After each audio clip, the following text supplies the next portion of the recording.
Voltamos a falar sobre os presídios federais brasileiros com o juiz federal Walter Nunes, corregedor do Presídio Federal de Mossoró, no Rio Grande do Norte. Dr. Walter, em relação ao processo de inclusão, como ele se dá? É outro tema bastante delicado, porque a gente tem um problema federativo nessa área. Você vai tirar um preso de um presídio estadual e incluir no federal, que essa é a grande regra. Como é que vai se dar isso? Primeiro, o processo vai ter duas etapas, ou duas fases. Uma primeira fase vai ser desenvolvida perante a Justiça Estadual e a segunda perante a Justiça Federal. Nessa primeira fase, no presídio, no juízo de origem, que de regra é o juiz estadual, terá que haver um pedido, que são legitimados para tanto a autoridade de segurança, qualquer uma autoridade da área de segurança, ou o Ministério Público, e o juiz de origem, o juiz estadual, vai decidir a respeito. Quando ele der a decisão de inclusão emergencial, ele faz o que nós chamamos do primeiro juízo de admissibilidade. A partir daí, ele tem que oficiar ao DEPEN, que é o Departamento Penitenciário Nacional, e o DEPEN vai indicar para qual juízo federal ele vai encaminhar aquele processo. Por que essa participação do DEPEN?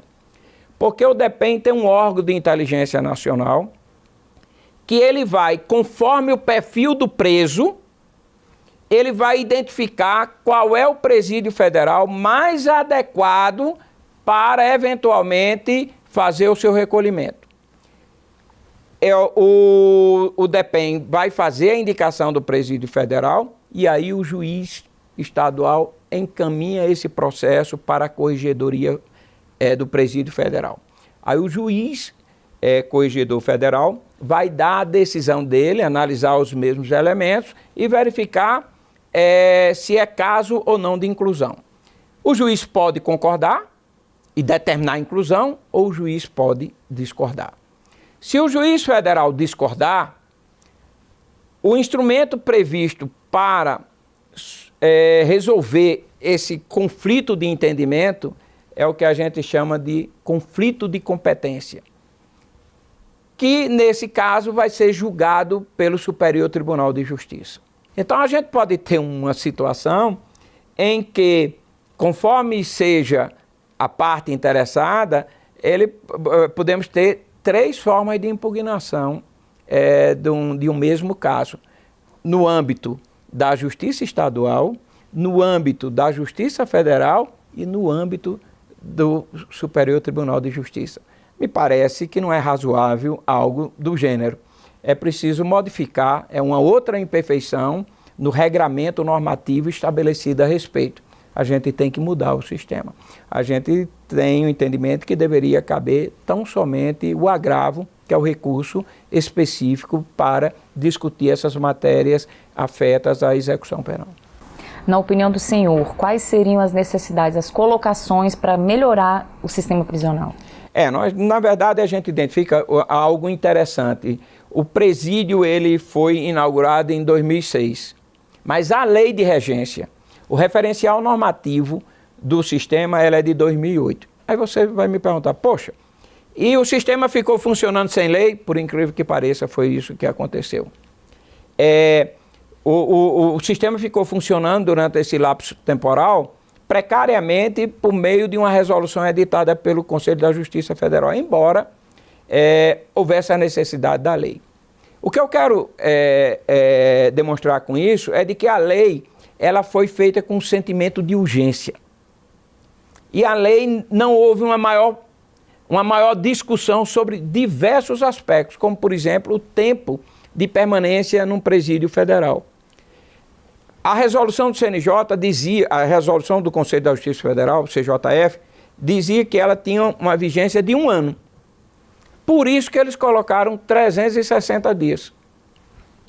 Quando foram editar a lei, como eles não tinham outro referencial, nem fizeram estudos maior, eles pegaram e colocaram 360 dias que estava na resolução. Mas isso não veio com base num estudo mais aprofundado e denso ou maior experiência. Parece que é um tempo que não é suficiente para uma pessoa que exerça a liderança de uma organização criminosa enraizada. 360 dias não seja um tempo suficiente para quebrar esses laços. Pode até ser em alguns casos, mas em alguns outros, e até de algumas pessoas já de evidência de exercício dessas lideranças, que isso não seria um tempo suficiente. Então isso é uma das questões. Há uma sugestão de projeto de lei de repensar esse prazo. No primeiro tempo se imagina que a inclusão deveria ser por até 2 anos. Óbvio que tem alguns outros presos que poderia ser até no prazo de um ano ou de 360 dias, mas não todos, especialmente em razão do perfil. Um outro problema aí é uma questão da cultura brasileira, de que a jurisdição de primeiro grau ser singular. Esse é um tema, o presídio, principalmente o presídio federal, com as suas características e finalidade, é que os tempos de experiência têm revelado que não é o adequado. O certo é nós trabalharmos com colegiado mesmo em primeiro grau. E mais, também o tempo de experiência de trabalho com essa matéria nos leva também a entender que, em verdade, nós precisamos de 2 colegiados. Nós precisamos de um colegiado local para decidir as questões que são de ordem mais locais, que ela não precisa e nem tem como dar uma definição para todo o sistema. Por exemplo, se um determinado preso tem perfil ou não para ingressar no presídio federal, tem que ser analisado caso a caso. Mas tem determinadas questões que elas precisam ser uniformes para todo o sistema. E, para tanto, é preciso que tenha um colegiado nacional.